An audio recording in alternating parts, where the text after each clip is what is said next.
Haney with 1340 WBGN. I'm the host of the Sports Guys, which airs Monday through Friday from 4 to 6 p.m. on 1340 a.m. right here in Bowling Green, Kentucky. And this is Beyond the Norm for Buy Local BG. First thing up is Western Kentucky. After a bye week and a disappointing loss to Indiana State, they're back at home to open up Sun Belt Conference play against Arkansas State. It's been a very tough year so far for Willie Taggart and the Hilltoppers, and the bye week couldn't have come at a better time. They had a disappointing loss to a 1AA opponent in Indiana State. It was embarrassing, and this team needed an extra week of preparation, and this is a huge game for a lot of reasons.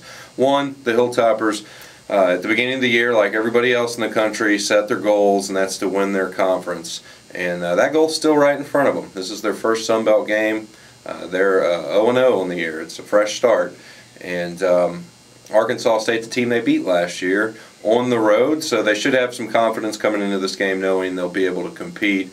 But this is a big game for a lot of other reasons, especially for Willie Taggart, who, last year came in. He was kind of a breath of fresh air for this program, really kind of changed the rhetoric and tried to change the culture. And those words are going to start to fall on deaf ears now if they don't start winning some football games and showing some progress, which they had. The loss in Nashville to Kentucky to start the year, I think a lot of people felt like it looked like a much improved WKU team, and after the loss to Indiana State, I think a lot of doubt started creeping into people's minds. And if it's doing that with the fan base, you have to imagine it's probably doing that with the guys on the team as well. So huge game for Western Kentucky. They need a win. They need it in the worst way. Second, high school football. Friday night here in South Central Kentucky. First off, I want to say congratulations to Mark Nelson and the South Warren Spartans for picking up their first ever varsity win last week against Caverna. Of course, South Warren opened its doors last year, and the football program played junior varsity football. They didn't field a varsity team, so this year is the first year of varsity football. It took a few games to get to it, but they got the win in front of the home crowd. I know they're very excited about that. The #1 team in Class 5A, the Bowling Green Purples, will be in action at Logan County. So far, Kevin Wallace's team has outscored the opposition 289-47. That includes a big win on the road against Louisville St. Xavier. So Bowling Green is absolutely rolling right now and looking like they are very deserving of that #1 ranking. The team that's kind of right on their heels right across town, the Warren Central Dragons, have been equally impressive. They don't have that feather in their cap like a St. X win, but they're taking care of business. They've outscored their opponents 244-47, and they'll be at Louisville Ballard this week. And the Bruins are having a down year right now. They're 1-4, so it's probably not the challenge or the big game that I think the Dragons had hoped for when they scheduled this a while back. But nonetheless, it's a road trip. It's going to be a hostile environment and should provide a nice challenge for the Warren Central Dragons. Greenwood at Barron County. Coach Greg Kavanaugh's team struggling this year at 2-4. They got one of the more exciting players in the area in quarterback Jeff Wattoon, who is a big, strong quarterback. He can run, he can throw. He's a lot of fun to watch.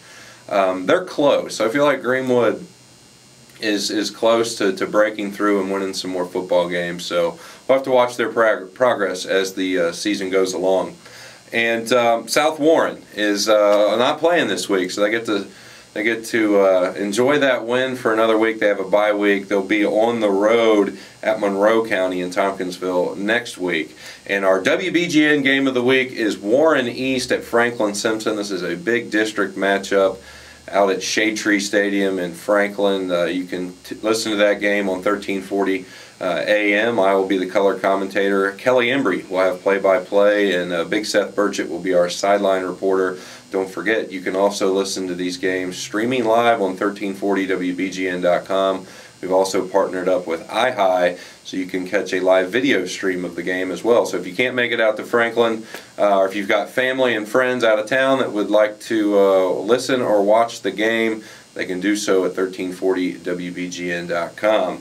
Also want to say congratulations and bid farewell to our good friend Tom Gothier, who's been the voice of the Bowling Green Hot Rods through the first 3 years of the team's existence here in Bowling Green. He is moving back home He will be the voice of the New Hampshire Fisher Cats, which is a Class 2A affiliate of the Toronto Blue Jays.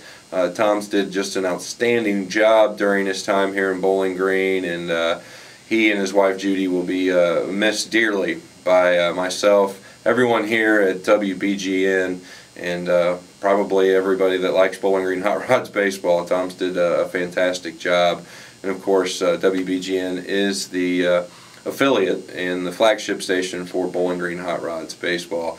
Kentucky at LSU. The Tigers are the #1 team in the land.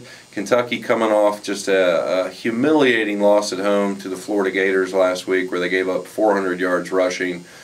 Joker Phillips, in his second season as the head coach, is struggling this season, to say the least, and doesn't get any easier. I mean, LSU has had a brutal schedule so far this year, and they've done well in winning all their games. So that game's in Baton Rouge, which is one of the toughest places to win.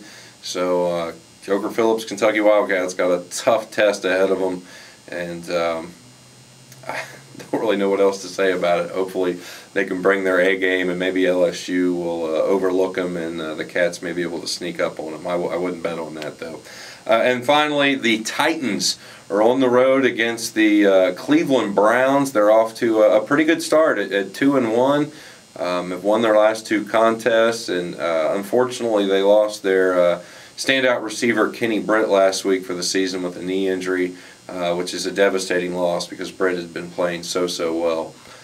So we'll see what Matt Hasselbeck, Chris Johnson, and head coach Mike Munchak can do as they head up to Northern Ohio to take on a Cleveland Browns team that is also 2-1 and won its past 2 games.